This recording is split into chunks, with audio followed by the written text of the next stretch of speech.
Hello, my friends, and welcome back. Thank you very much for being with me again today. Four issues for this video. The first one, the United States of America continues to provide Ukraine with Patriot missiles, but not directly. They take them from Israel and give it to the Ukrainians. The question is why? Well, I will explain why. Because they're so efficient, the Patriot systems, that the Israelis don't want them anymore. That's the first one. The second one, we find out, according to a hacker, a Russian hacker, that Norway provides hush missiles, NASAMS missiles, to Ukraine. That's another one.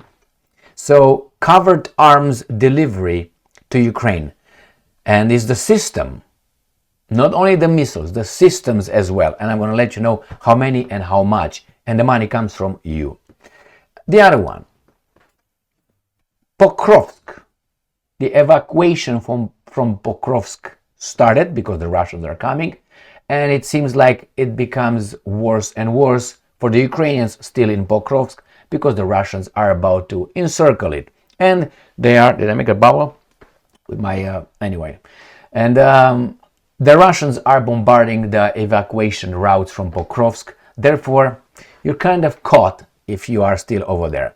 And the last one, the last topic, is related to how the media works in Ukraine and in the West, regarding letting you know, informing us, supposedly, of certain events. For instance, and I said this before, I got to understand this by doing these things daily and reading their media garbage daily, a few times a day, mind you. And that's the way it is. When the Russians are, let's say, occupying, taking control over a settlement, so they have a little victory somewhere, they do not, the American media, the Western media, the free media, and the Ukrainian media, they do not report that as a fact. They say, well, the situation is dynamic, or they deny it happened. They feature a baboon guy, I don't know, a general, a colonel or something. You're going to say, no, that's not true, we deny. But wait, in about 48 hours, within 48 hours, sometimes 72 hours, these guys come back and say, yeah, the Russians took over Velyka Novosilka. And I'm going to show you an example, a clear example. I made a video 2 days ago about the Russians taking over Velyka Novosilka, and now on the 29th, Ukrainska Pravda tells us that indeed the Russians took over the city. All right, let's start with the first topic. This comes from the great CNN. Patriot missiles from Israel sent to Ukraine through US, officials say. Well, the Russians warned Israel not to do this. The Americans said, no, we're going to get it, but we're not going to send it to Ukraine. And now they do. About 90 Patriot missiles from Israel are being sent to Ukraine in a transfer facilitated by the United States, according to a US defense official. The missile had been in storage in Israel, which operated Patriot air defense systems for more than 30 years, before retiring them in April.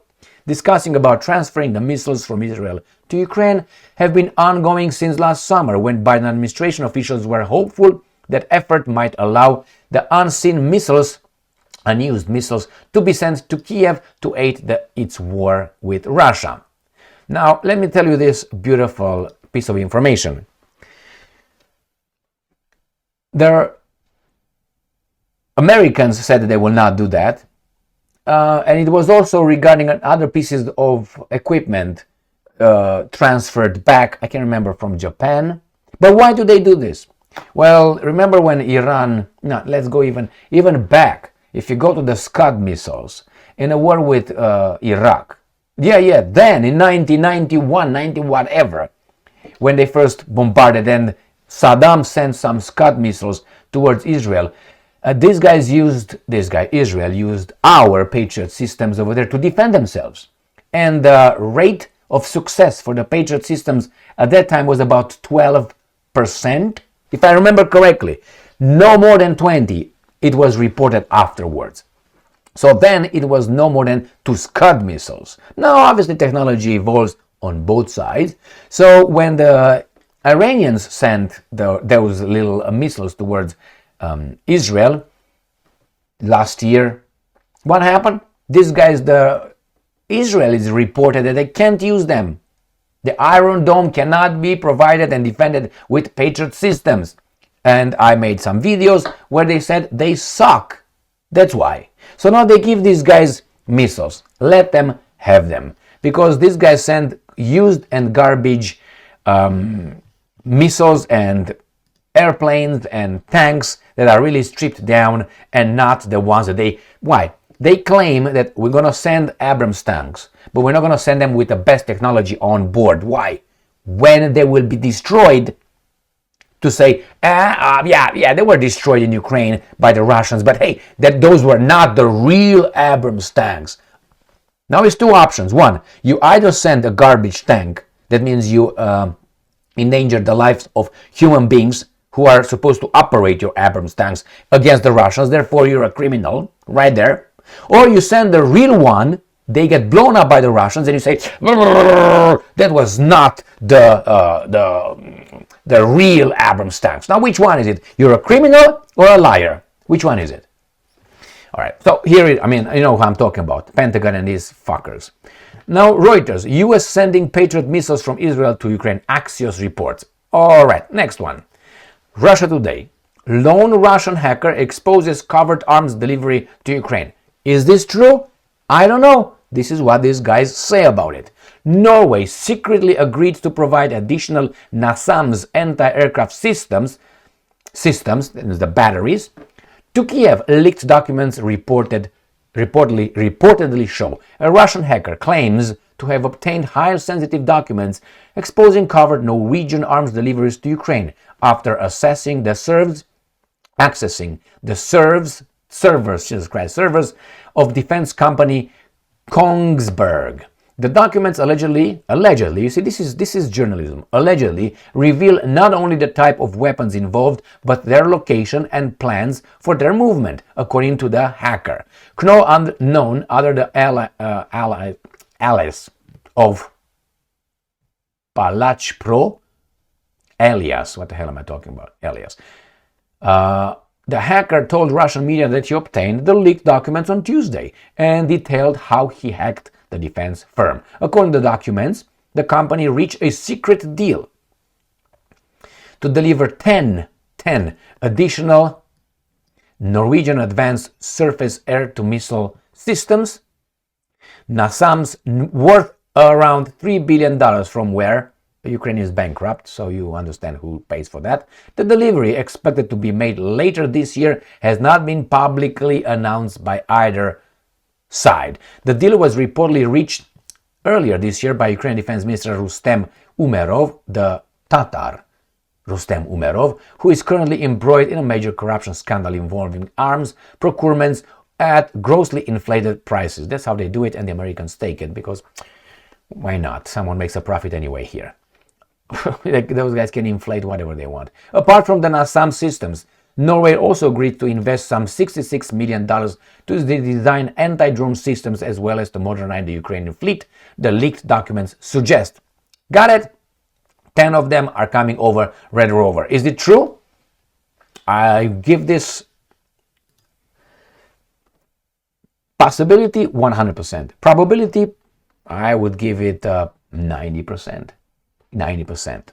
No, I have no evidence to support that. But the way I have my information and my gut feelings, and I know how the things go around, I can give him 99 as well, between 90 and 99. So let's see what's going on in Pokrovsk front. New Voice of Ukraine. Evacuation from Pokrovsk becomes a perilous journey. Rescue operations in Pokrovsk, Donetsk Oblast are becoming increasingly challenging, particularly when it comes to evacuating local residents, Pokrovsk military administration had said on January 28. All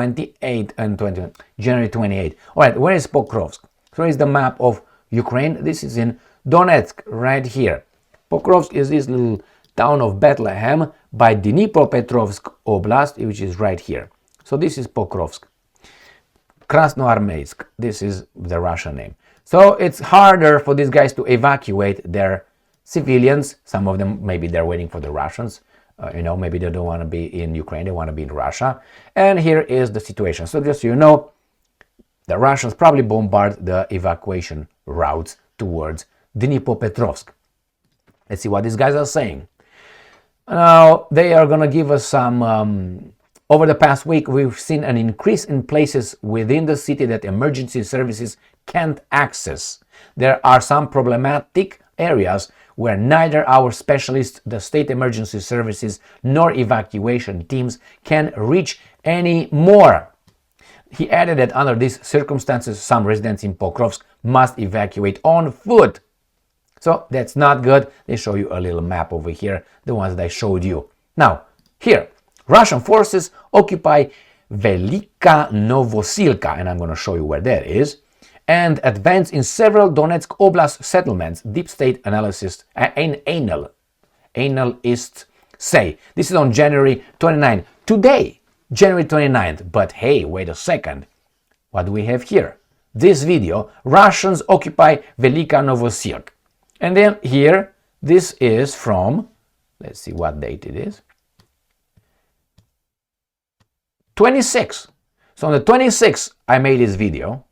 Today is the 29th. So make the little mathematics here. This is what it says.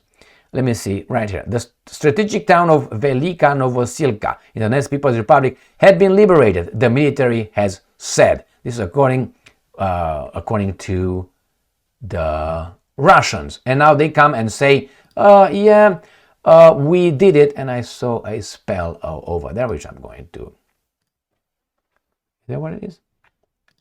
Oh, if I do that, I'm going to do this from here, because you have to stick between 100 bullshit. All right. So here you have, my friends, the evidence after 3 days. Russian forces occupy, analysts say. And let's see where that is in Novosilka, Vasakopalika. It is south of Pokrovsk, which is right here. Come on, right there. It shows as occupied already. This is it. This was in the 26th I made a video, and these guys come now on the 29th telling us that, hey, actually, it's true. Let's see what these guys are saying. DeepState, a Ukrainian group of military analysts, reported on the night of 28 to 29 January the Russian troops had occupied the settlement of Velyka Novosilka and advanced in several other settlements in Donetsk Oblast. The enemy has occupied this town, Velyka Novosilka, and also advanced near Piszczanie, Nedivka, Andriivka, and Baranivka. My point is, when the Ukrainians are losing a position on the front, they will say the situation is dynamic or tense. These were usually the words they're going to use. And after that, in about 72 hours or 48 hours, they will come and say, yeah, that's true, we lost. Which is understandable. It's a war. You don't want your population to freak out. You just prepare it first. And then they can freak out. Thank you very much for being with me again today. Stay strong, stay smart, look for the truth, and be just.